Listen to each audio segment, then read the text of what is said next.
24 August 2025 रोजी एक पत्रकार आहेत खरात नावाचे, तुषार खरात, यांनी ह्या घनश्याम सोनवणेचं नाव, त्याच्यानंतर राहुल धस ज्या DYSPचं नाव आहे, ज्या DYSPच्या कडे तक्रार संपदाने केली होती, त्यांचं नाव घेऊन तक्रार केली. आणि त्याच्यात काय म्हणलंय, फक्त मी सगळी तक्रार वाचणार नाही, पण पोलीस अधीक्षक राहुल धस व घनश्याम सोनवणे यांनी माझे पत्रकारितेशी निगडीत साहित्य, संगणक, लॅपटॉप बेकायदेशीरपणे जप्त करून माझ्या मूलभूत हक्कावर गदा आणून माझ्या अभिव्यक्ती स्वातंत्र्यावर टाच आणून माझी पत्रकारिता, माझे कार्यालय बंद पाडले.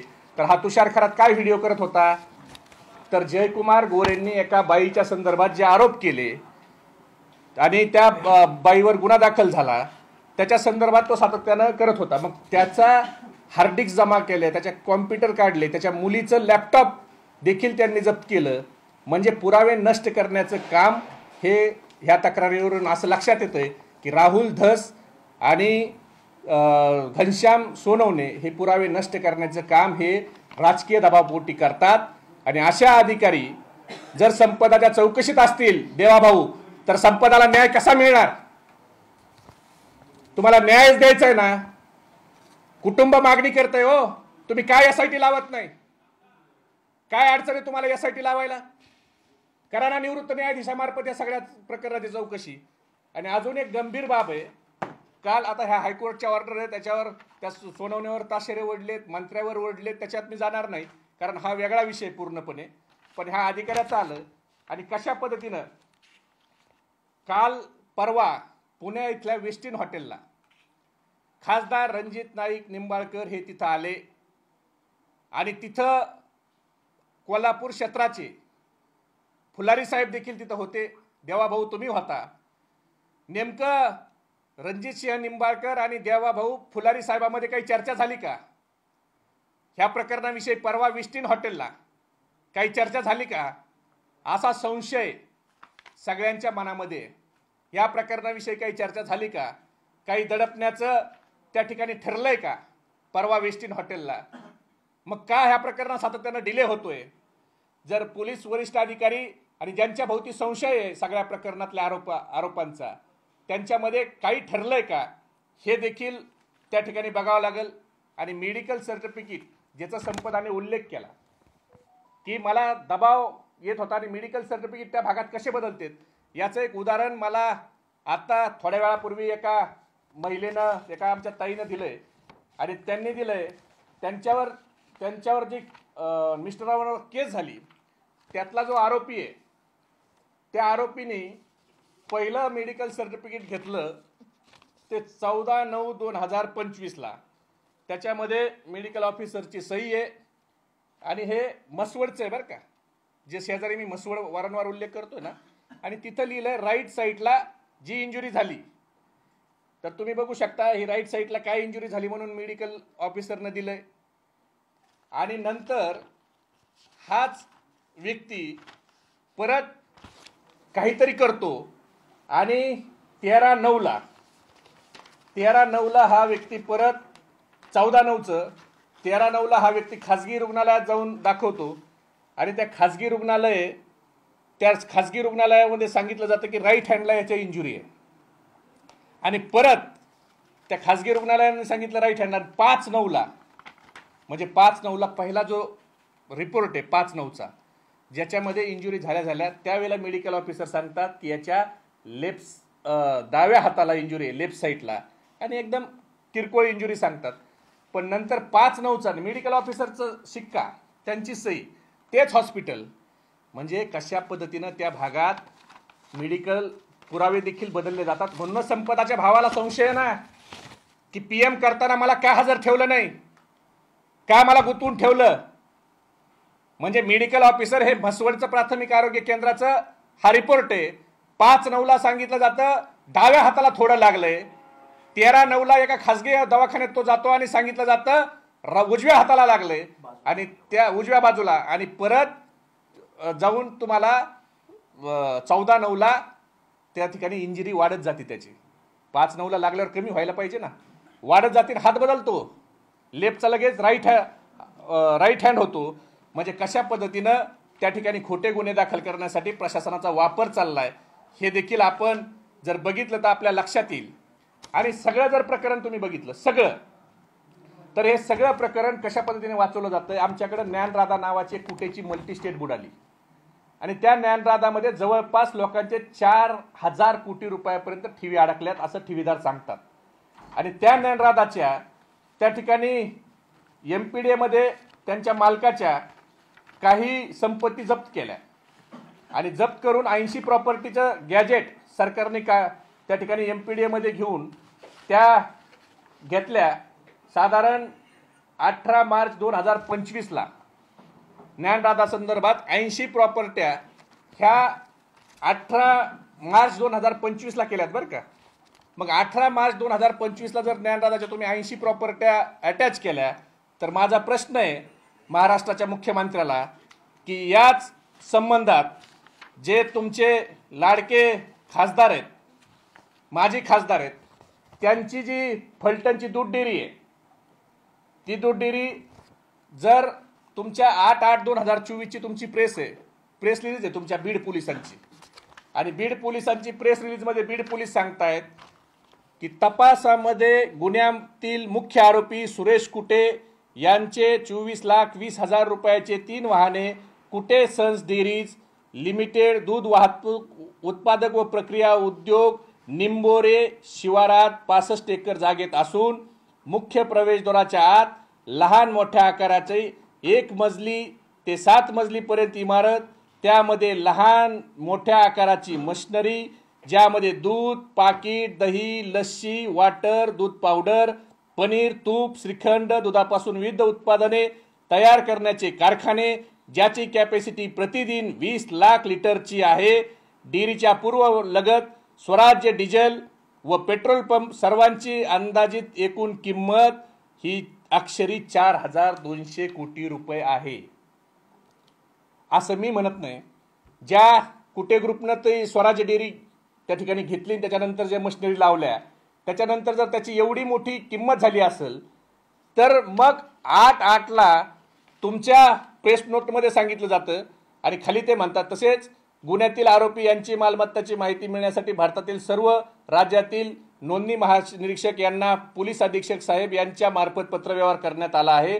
मान्य नोंदणी महानिरीक्षक कार्यालय महाराष्ट्र राज्य पुणे यांच्याकडून ज्ञानराधाचे चेअरमन सुरेश कुटे व अर्चना कुटे यांच्या नावे असणारी 223 मालमत्ताची माहिती प्राप्त असून त्याने एकूण अंदाजित मूल्यांकन 4400 कोटी रुपये असून त्यावर मालमत्ता जप्त करण्याची कारवाई करीत आहोत। तसेच MPDAचा प्रस्ताव तयार करण्याचे कामकाज चालू आहे। मग जर 8/8 ला 2024 ला जर MPDAचा प्रस्ताव तयार करण्याचं कामकाज झालं, तर माझा प्रश्न आहे की ती प्रॉपर्टी जी फलटण तालुक्यातल्या निंबोरे मधली आहे 65 एकराची, जर ती एकटी प्रॉपर्टी तुमच्या पोलीस रेकॉर्डनुसार, माझं काय व्हॅल्युएशन नाहीये, ती जर 4000 कोटीची असेल, तर तुमच्या 28 मार्च 2025च्या ज्या 80 प्रॉपर्ट्या तुम्ही त्या ठिकाणी MPID ला अटॅच केल्या, तर ही प्रॉपर्टी का महाराष्ट्र सरकारने अटॅच केली नाही? का ज्ञानराधाच्या ठेवीदाराचं लक्ष विचलित झाल्यावर तुम्हाला अजून कोणत्या राजकीय गिधाडाच्या तोंडात ही प्रॉपर्टी घालायची का? नंतर आता ठेवीदारांचं लक्ष, ठेवीदाराची संघटना पैसे मिळावेत म्हणून, उद्या 2-3 वर्षानं जर त्यांचं लक्ष कमी झालं तर तुम्ही ही प्रॉपर्टी परत त्यांच्याकडे घालणार? अनेक लोकांनी ज्ञानराधासाठी आत्महत्या केल्यात, अनेक मुलींचे लग्न थांबलेत, अनेक पालकांना त्या ठिकाणी आत्महत्या केल्यात। मग ही प्रॉपर्टी तुमच्याच पोलीस कागदपत्राच्या नुसार असणारी ही तुम्ही का घेतली नाही, हा माझा त्या ठिकाणी प्रश्न आहे।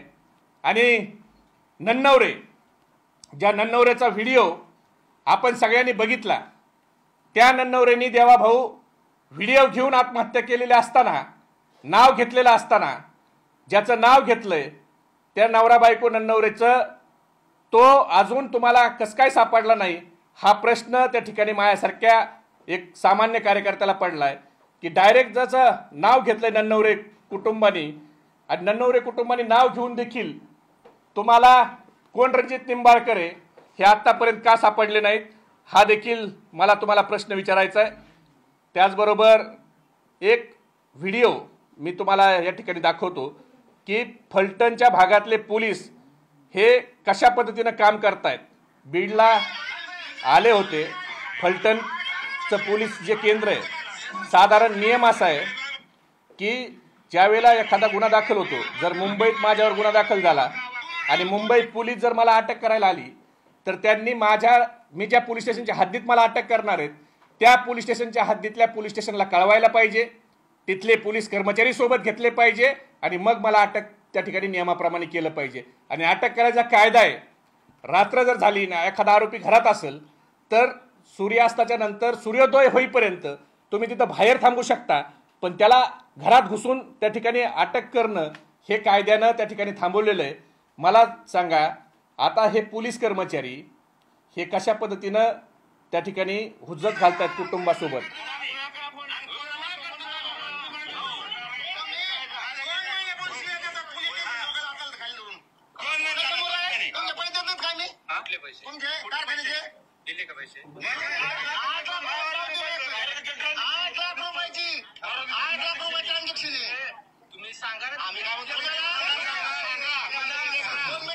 हा व्हिडिओ आहे, याच्यात बदने स्वतः आहे आणि हा व्हिडिओ 6 मिनिटाचा आहे. मी तुम्हाला सगळ्याला व्हॉट्सअपवर टाकून देतो.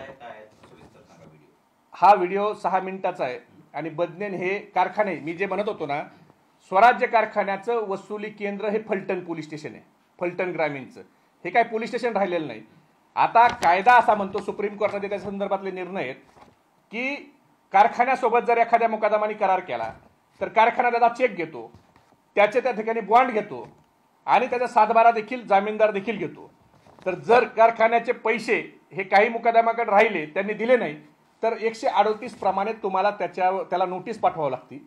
त्याच्यावर 138 प्रमाणे कारवाई करायची, गुन्हा कोर्टात रजिस्टर करायचा. पोलीस स्टेशनला 420चा गुन्हा हा चेकच्या प्रकरणात करू नये असं सुप्रीम कोर्ट सांगत असताना तुम्ही रात्री बेरात्री जाऊन आरोपी आणता कसे? तुम्हाला व्याजासहित पैसे द्यायची तरतूद आहे ना 138 मध्ये. 420 हा चेक ज्या प्रकरणात चेक आहे त्याच्यात 420 होत नाही. मग फलटण पोलिसांनी का असे 420 दाखल केले? कुणाच्या दबावाखाली 420 दाखल केले? आणि त्याच्यात अजून एक गमतीशीर सांगतो, त्या व्हिडिओमध्ये जे पोलीस कर्मचारी गेलेत ना, त्यातला एक पोलीस कर्मचारी हा संदीप ठणके जो व्हिडिओमध्ये दिसतोय तो फलटण शहरचा आहे आणि सुजित मेघवाडे जो त्याच्यात व्हिडिओमध्ये दिसतोय तो फलटण ग्रामीणचा आहे. आणि स्वराज्य कारखान्याचं कार्यक्षेत्र हे फलटण ग्रामीण आहे. मग फलटण शहर आणि ग्रामीण हे दोन्ही पोलीस एकत्र कामाला, ते पण मुकादमाच्या घरी रात्री बेरात्री, स्थानिकचा पोलीस न घेऊन जाता. नेमकं ह्या गोड साखरे मागच्या कटू कहाण्या कधी संपतील फलटणच्या? हे कुणाच्यामुळे चाललंय? आणि हे दहशत, दादागिरी, एवढा गुंडाराज, त्या आगवण्याच्या मुलींना त्या ठिकाणी सुसाईड नोट ते लिहितात, व्हिडिओ करतात, त्याची कुणी दखल घेत नाही. म्हणजे हे गुंडाराज कुणाला वाचवण्यासाठी चाललंय? नेमकं फलटणला जे जंगलराज चाललंय ते जंगलराजचा वीरप्पन कोण आहे देवा भाऊ? हा प्रश्न महाराष्ट्राला पडलाय. तुम्ही सांगणार आहेत का नाही त्या वीरप्पनचं नाव? महाराष्ट्राला कळणार आहे का नाही? हा नन्नावरे जो आत्महत्या करतोय व्हिडिओ करून,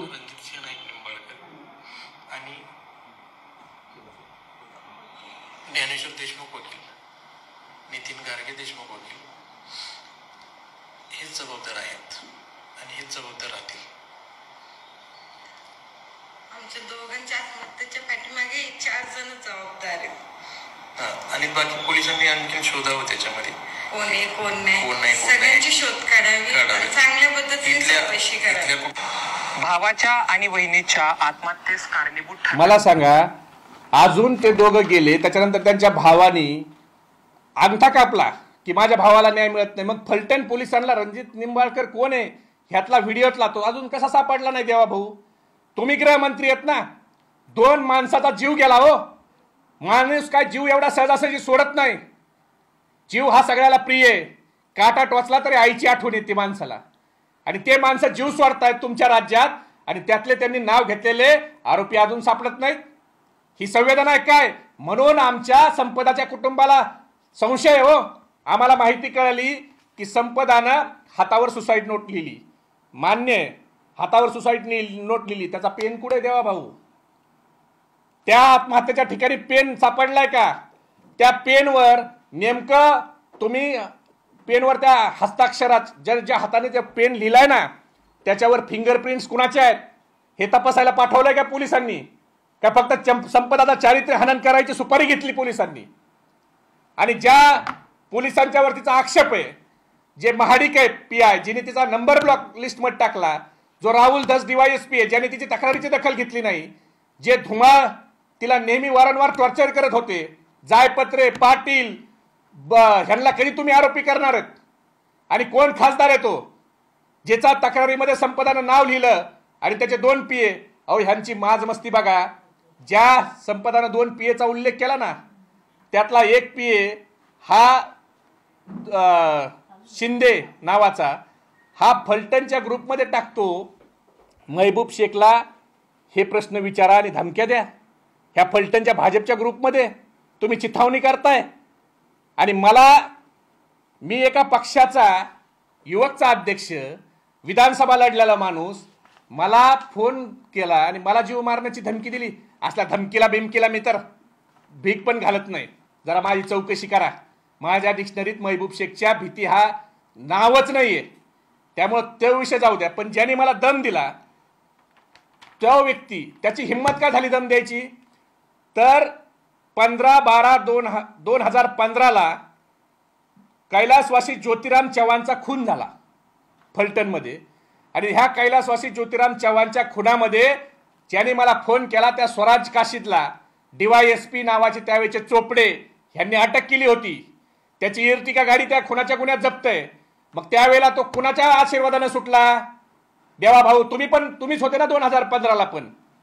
म्हणून ह्या लोकांचं मनोबल वाढले आणि म्हणून हे माझ्यासारख्याला दम द्यायला बघतात. तर फलटण मधल्या सर्वसामान्य जनतेसोबत हे कसं वागत असतील? मला अनेक व्हॉट्सअप चॅट आलेत. त्या स्वराज्य कसा धमकवतो लोकांना याच्या संदर्भातले माझ्याकडे अनेक व्हॉट्सअपचे चॅट आलेत. त्यातला एक चॅट फक्त मी तुम्हाला थोडक्यात वाचून दाखवतो. स्वागत शेठ, आपण एवढे चुकीचे वागू नका. खासदाराच्या सांगण्यावरून आपण माझी व्हॉट्सअप ग्रुपवर बदनामी करताय, तरी मी काही बोललो नाही. तुमच्या हॉटेलला पत्रा दिला तेव्हाच आपण पैसे दिले नाहीत. तुमची 10 गुंठे जागा मी 2015 मध्ये विकत घेतली आहे, त्याचे पैसे पण तेव्हाच दिले. काहीतरी कारण काढून त्रास देणे बरोबर नाही. तुमच्या बुद्धीला पटेल तसे करा, माझा खून करा, पेक्षा तुमच्याकडून आणि खासदाराकडून काय अपेक्षा करणार? हा त्या स्वराजला जो स्वराज ज्याला दम देतोय ना तो स्वराज काशीद, त्याला रिप्लाय करतोय की माझा खून करा. म्हणजे हे जंगलराज झालंय देवा भाऊ, जंगलराज. अरे फलटण मधल्या माणसाला नन्नवर एक आमदाराचा PA हगवणे विधानसभा लढलेला, ह्यांच्यावर जर ही पाळी आली असेल आणि त्यांना न्याय भेटला नसेल तर आमच्या बीडची संपदा ऊसतोड कामगाराची मुलगी, तिचं काय झालं असेल? आणि का तिची चौकशी तुम्ही व्यवस्थित करत नाही, SIT लावत नाही?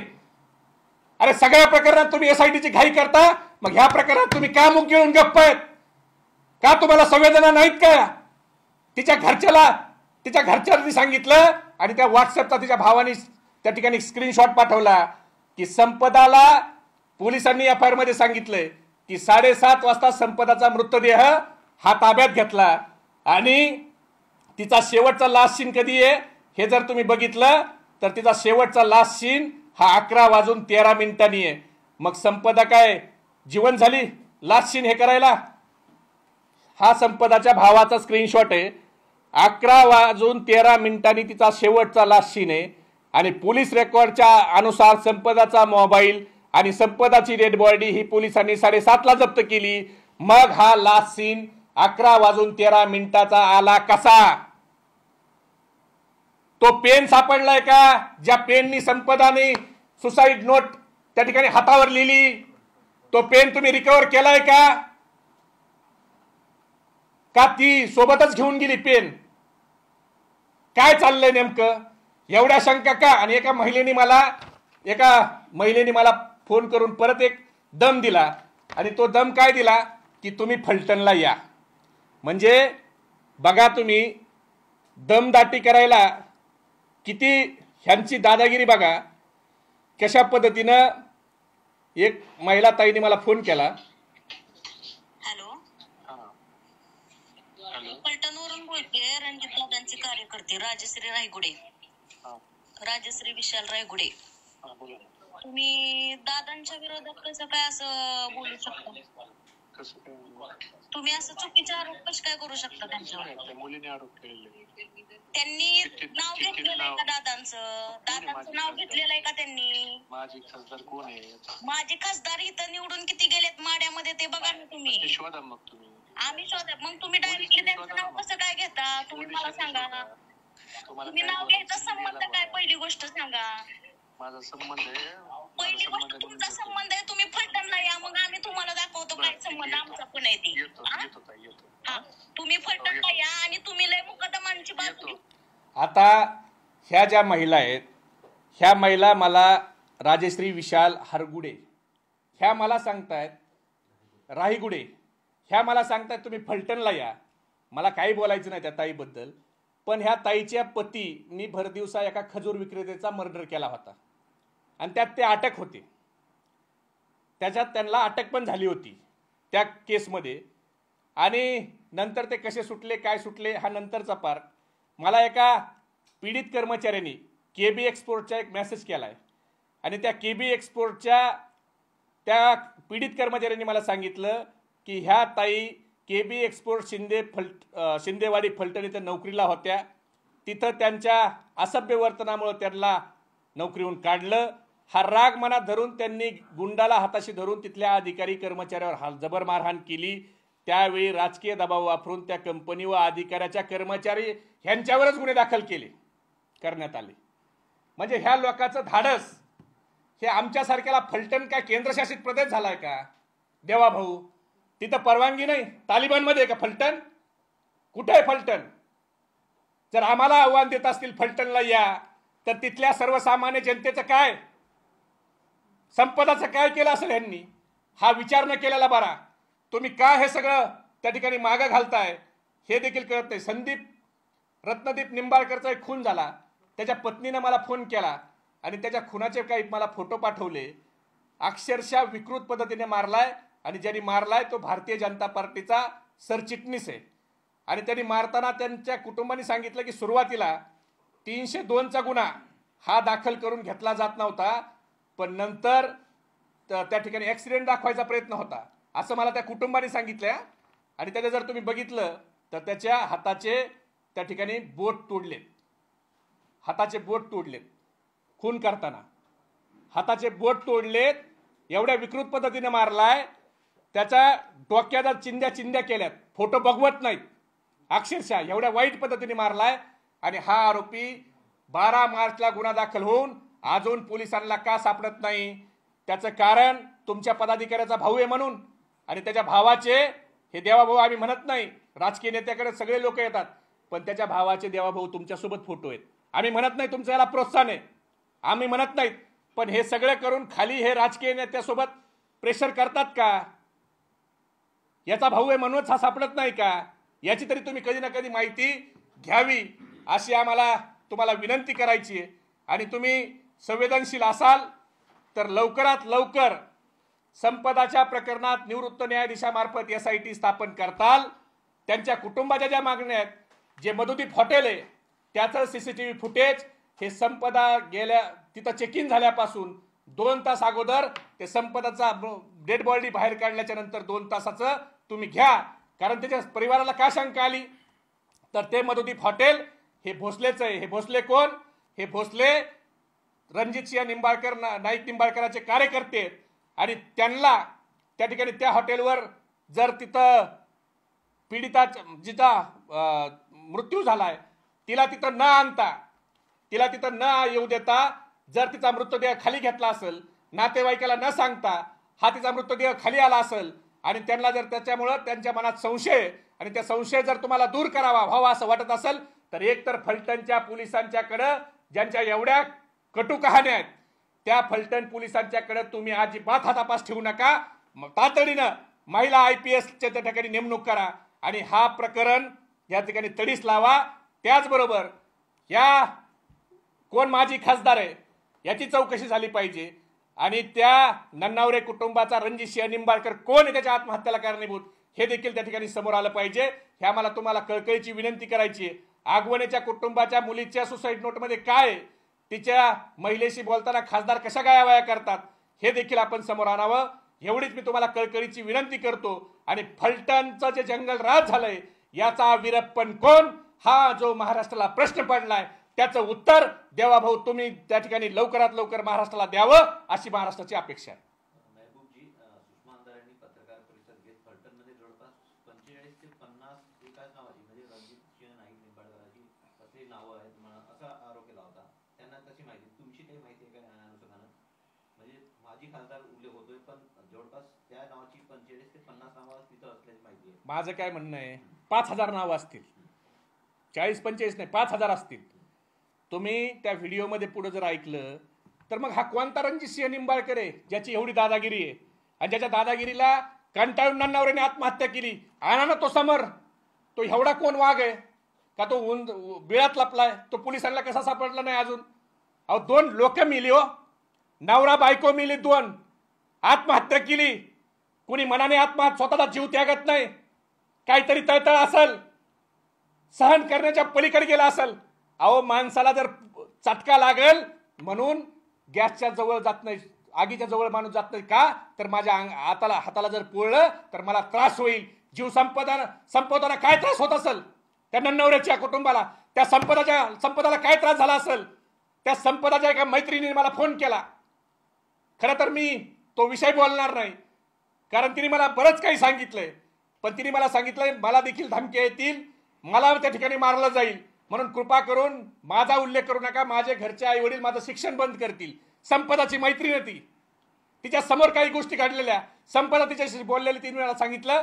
पण एका मुलीचं शिक्षण बंद होऊ नये आणि तिच्या जीवाला धोका निर्माण होऊ नये, ती प्रचंड घाबरलेली आहे, म्हणून मी तिच्या मुलीचं नाव या ठिकाणी घेत नाही.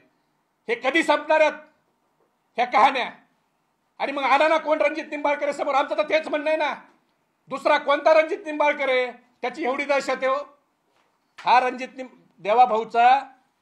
देवाभाऊच्या पक्षाने जी एजन्सी लावली ना, देवाभाऊच्या पक्षाने, आम्ही नाही लावलेली. हे ओपिनियन पोल आहे, प्रोरेक्स रिसर्च ब्युरो. ह्या प्रोरेक्स रिसर्च ब्युरोचा खूप मोठा अहवाल आहे. मी तो अहवाल वाचून तुमचा वेळ घेत नाही, पण यातल्या 2 गोष्टी तुम्हाला सांगतो. त्यांनी अहवालात म्हणल्या, हा काय महबूब शेखचा अहवाल नाही. रणजित सिंह निंबाळकर हे प्रचंड दादागिरीचे राजकारण मतदारसंघामध्ये करीत आहेत. रणजित सिंह निंबाळकर यांच्या त्रासाला कंटाळून जमिनीच्या वादावरून दिगंबर आगवणे यांच्या मुलीने औषध घेतले होते असे मतदाराकडून कळाले. हे मी म्हणत नाही, हे ती एजन्सी म्हणतीये. दिगंबर आगवणे यांना जेलमध्ये टाकणे व नंतर कुटुंबियांना देखील त्रास देणे या दादागिरीच्या धोरणामुळे निंबाळकर यांच्यावर मतदार नाराजी दर्शवित आहेत. तसेच दिगंबर आगवणे यांना अधिक सहानुभूती मिळत आहे. आणि असे जर लोक त्यांना एवढा राजकीय वरद हस्त असेल तर कसा संपदाला न्याय मिळणार आहे? अहो तिच्या कुटुंबाला म्हणावं लागतं की फलटणला नका चालू हो देवाभाऊ, आमच्या मुलीचं प्रकरण बीडला वर्ग करा. का? फलटणमध्ये एवढी दहशत कुणाची झाली? कुणाच्या आशीर्वादाने हे एवढे सांड माजलेत? हे महाराष्ट्राला कळत नाही का? याच्यावर काहीतरी उपाययोजना तुम्ही करणार आहेत का नाही? संतोष देशमुख हत्येपासून जे सुरू झालंय बीड बदनामीचं प्रकरण किंवा बीड फार चर्चेत राहणार आता सहर झाले. मग संपदा मुंडेचं आत्महत्या प्रकरण असो किंवा संतोष देशमुख प्रकरण असो, बीड नेहमी चर्चेत का राहत आहे? असं आहे की त्यावेळेस देखील महादेव मुंडेचा खून झाला, त्यावेळेला आंधळे नावाच्या व्यक्तीचा खून झाला. त्यावेळेचे आमचे स्टेटमेंट काढून बघा. आम्ही वरडून सांगत होतो की सत्याच्या बळावर हे सगळे खून चाललेत, खून करतोय एक आणि आरोप त्या ठिकाणी गुन्हा दाखल होतोय दुसऱ्यावर, पण हे त्यावेळेला लक्षात आलं नाही. मग त्यासाठी एक संतोष अण्णा देशमुखाचीच हत्या व्हावी लागली. त्यावेळेला ह्या गेंड्याच्या कातडीचं सरकार जे आहे त्यांना जाग आली आणि त्या संतोष देशमुखच्या त्या ठिकाणी हत्येचा ज्यावेळेला मीडियाने दखल घेतली त्यावेळेला ह्यांच्या कानाचे पडदे थोडे हल्ले, थोडे, पूर्ण मी म्हणणार नाही. मग संपदाचं आता आत्महत्या झाली आणि ती संपदा बीडची होती, लढवय्या होती, म्हणून तिने कागदपत्र त्या ठिकाणी गेलेत. अहो हगवण्याच्या व्हिडिओ केले तो, फक्त संपदा ही बीडची होती आणि त्या ठिकाणी मीडियाने थोडं लक्ष दिलं म्हणून आज तुमच्या सगळ्याच्या सहकार्यामुळं संपदाला न्याय मिळेल अशी तिच्या घरच्याला अपेक्षा आहे. आगवण्याच्या बायकोने काय तक्रारी केल्या नाहीत? त्यांच्या मुलीने आत्महत्येचा प्रयत्न केला नाही? केला ना, सुसाईड नोट नेली, त्या नन्नवऱ्यांनी व्हिडिओ करून आत्महत्या केली ना, पण त्याची दखल नाही घेतली या सरकारनं. त्यांच्या किंकाळ्या या सरकारला कधीच ऐकू गेल्या नाही. ऐकू गेल्या असतात त्यातले आरोपी आज सापडले असते. महबूबजी, तुम्ही एका भेटीचा उल्लेख केला पत्रकार परिषदेमध्ये पुण्यामध्ये.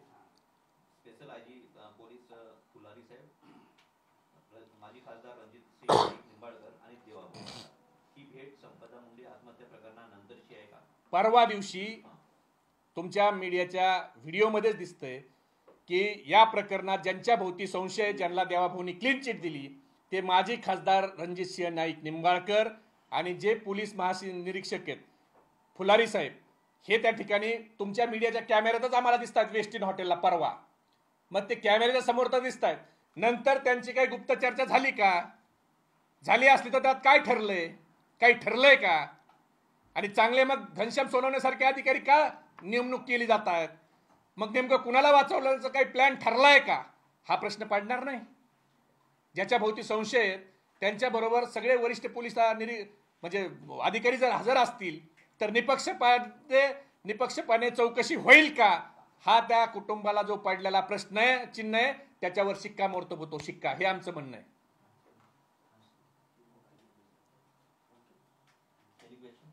रुपाली चाकणकर ज्या प्रकारे संपदा मुंडे यांच्यावरती बोलल्या त्याच्यावरून एक वाद निर्माण झाला. महिला आयोगाच्या अध्यक्षा असं बोलतात, तर संपदाला खरोखरच न्याय मिळेल की चर्चा सुरू झाली? हे फार दुर्दैवी आहे. महिला आयोगाच्या अध्यक्षांनी, खरं महिला आयोगाच्या अध्यक्ष आहेत का सत्ताधारी पक्षाचे आरोपी वाचवण्याचा आयोग झालाय त्याचं त्या अध्यक्ष झाल्यात, याचं आत्मचिंतन त्यांनी करायला पाहिजे. देवाभाऊ क्लीन चिट देत आहेत, महिला आयोगाच्या अध्यक्षा मृत आमच्या संपदाच्या चारित्र्यावर त्या ठिकाणी बोलतायत. खरं सांगू तुम्हाला, तिच्या काकांनी मला फोन केला आणि तिच्या काकांनी मला फोन करून सांगितलं, ज्यावेळेला ह्या महिला आयोगाच्या अध्यक्षाचं स्टेटमेंट आलं त्यावेळेला ते म्हणले, आमची मुलगी संपदाला काय त्रास झाला असेल, ती एकदा मेली, तिचा त्रास आम्ही भोगतोय, पण अशा पद्धतीनं आमच्या मुलीच्या चारित्र्यावर संशय व्यक्त करून हे आमच्या कुटुंबाला रोज मारतायत. रोज जी जिवंत नाही तिच्या चारित्र्यावर संशय घेताय. अरे चौकशी करा ना. जे तिचं कुटुंबाने ज्या 14 मागण्या केल्या, त्या 14 मागण्यामध्ये जे ते सांगताय सीसीटीव्ही फुटेज द्या. पीएमला त्यांना का नाही येऊ दिलं? ह्या जे सगळे त्यांच्या ज्या 14 मागण्याच्या ज्या मागण्या केल्या त्या मागण्याच्या बद्दल बोला ना, त्याच्याबद्दल सांगा ना काहीतरी. तिची बॉडी तिच्या घरच्याला न दाखवता का खाली उतरवली, याच्यावर बोला ना महिला आयोगांनी. मुख्यमंत्र्यांनी याच्यावर बोलावा ना. हे का नाही केलं? का तिच्या चारित्र्यावर तुम्ही संशय घेताय? अरे मुकदमा समोर येऊन सांगतायत उलट टांगून मारलं.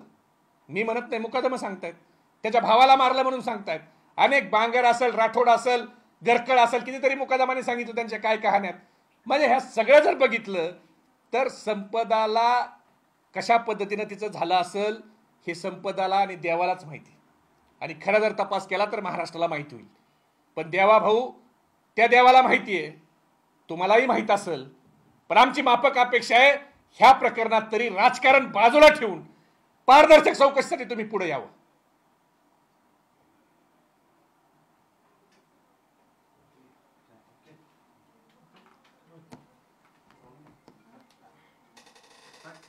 झालं.